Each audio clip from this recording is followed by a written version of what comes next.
My name is Chris Hauser. I'm an engineer paramedic with the Scottsdale Fire Department. I was stationed 608, where we have one of our ladder companies and our battalion chief.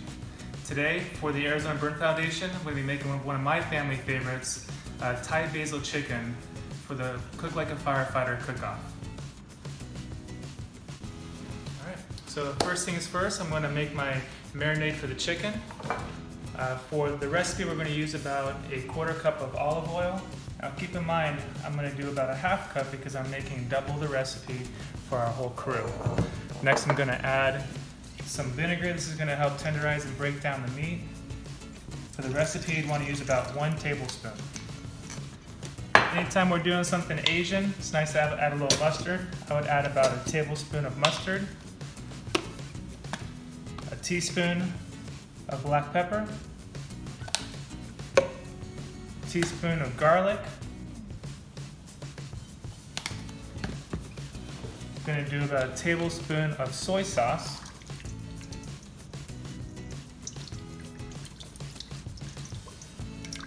And just like Emeril Lagasse will say, just do a little salt. Bam! So when I cut meat, I like to use just a straight blade, sharp knife that's going to trim really nice on the meat. I prefer not to use a serrated knife. That's what I use for more of your bread or your tomatoes. But I'm going to try and get all this rib meat off because it's not going to add much to the flavor of what we're doing here.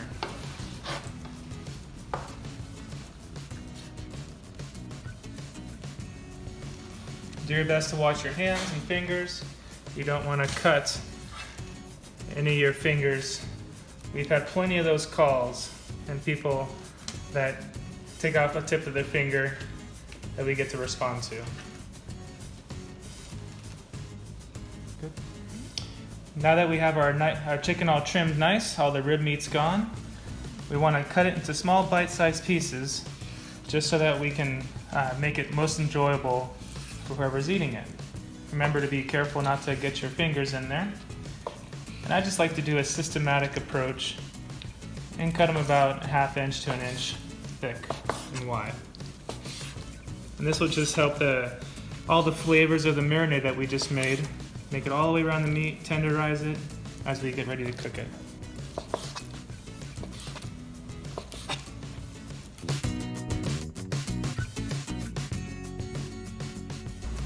So something that we have come to love at the fire station is the Instant Pot, because we can set that and then leave it alone.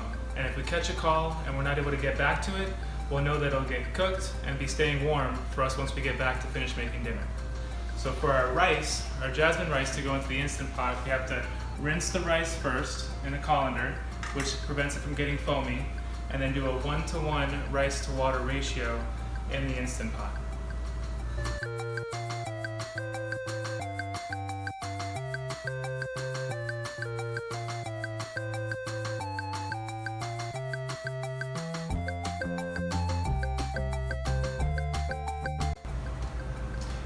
Anytime you use an appliance, or for this case for us, the Instant Pot, be sure that you check the operator's manual of how to appropriately use that with the appropriate water to food ratios, as well as the cooking time.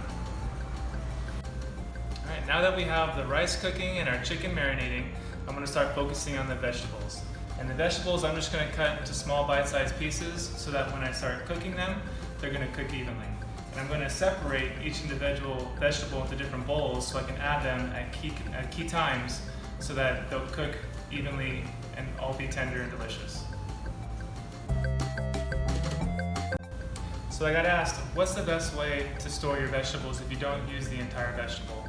What my family and I love to do, and what we've discovered at home, is to cut off what you need, and then whatever you don't use, put that in a Tupperware or a Ziploc bag with a piece of napkin or paper towel to help keep it crisp and fresh.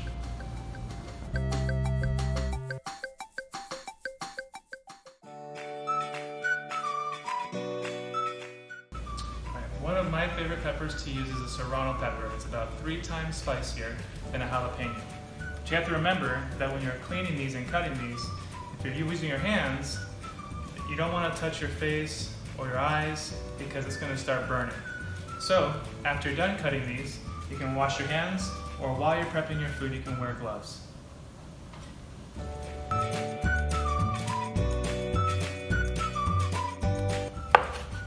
So I peeled the ginger root, and then I'm dicing it really small so that when we serve it, we're not going to get huge chunks of ginger in our bites. But this way it'll disperse evenly throughout the meal. So whenever I'm doing garlic, I like to smash it down a little bit. That helps release the oils of the garlic. And then I'll peel the skin off and then mince it up really small. One of my favorite herbs is basil. We have tons of this around our house at home, and it grows incredibly well out here. So I would encourage everybody to grow some basil at home.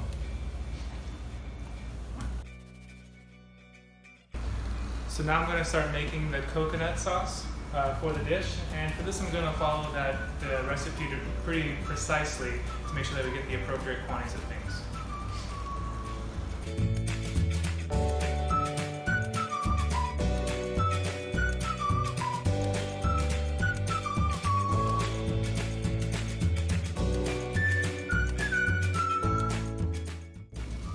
Alright, now we're going to get to some cooking. We have a big, beautiful appliance here, but this is not really a toy. We have to remember to keep a 3-foot safe zone around this appliance so that the kids have a respect and an awareness that they can get hurt. I come from a big Italian family household that we love to be in the kitchen and cook, but there's a child-appropriate job and there's also adult-appropriate jobs. All right, anytime that we're using a frying pan, we always want to attend it and not leave it unattended. The moments that you step away, that's when someone can either come and touch it, especially your little ones, or something can boil over and potentially cause a fire. Cooking fires are the #1 cause of residential house fires that we respond to. All right, now we're going to start cooking some chicken. So keep in mind that, again, I doubled the recipe so that I could feed our ladder guys and the battalion chief and his fit. So this is a lot more food than what is called for in the recipe.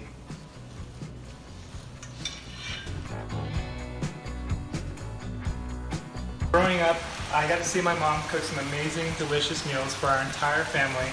We have 30 or 40 people there for events. And I learned a lot from watching her cook and how she preps food and things of that nature. But where I learned a lot of how I cook here at the fire station is from our senior members. Captains and engineers, firefighters, everyone who has that cooking experience that I've been able to learn a little bit from at every point in my career in the last 13 years. Chicken was cooked, it was white and no longer spongy. So I took that out and I added it. I use a colander to get all that excess water and stuff that normally comes off the chicken. So now we're going to start cooking our veggies. Start with a little bit of garlic and ginger, and you get that really delicious, fragrant smell of the ginger and the garlic. Again, since I'm cooking for so many people, I'm splitting up everything into 2 different pots. And I'm going to start cooking the veggies.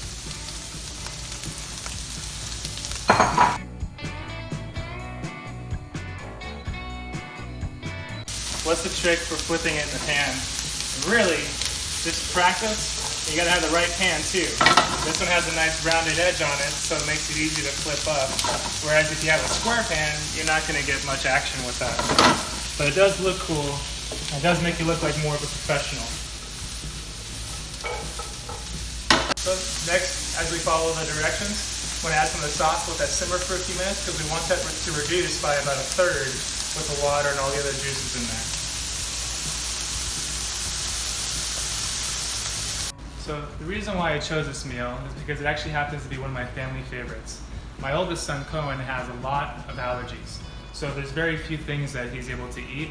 And one of my favorite memories is him being in kindergarten where they ask, what's your favorite meal? And his answer has always been Thai basil chicken. It's not the chicken nuggets or pizza. This has always been one of his favorite meals, and it's still one of our favorite meals at home. Alright, so now we're going to add the chicken in here. And I wanted to add that the original recipe that my family and I discovered did not have all these veggies. But I added all the veggies so that we have a really good balanced meal with all these veggies to feed the guys here at the station. Because we're going to need all the energy and good nutrition that we can kit for a big, busy day.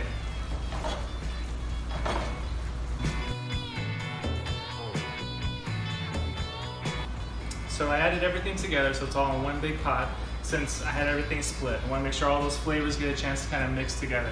So then to plate this, we get to go back to our Instapot that we set a long time ago for the rice.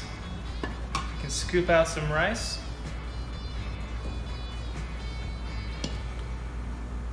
And then we just get to put a nice spoonful of the Thai basil chicken across the top. In case you like to live on the edge a little bit more, you can add a little bit more of the crushed red pepper.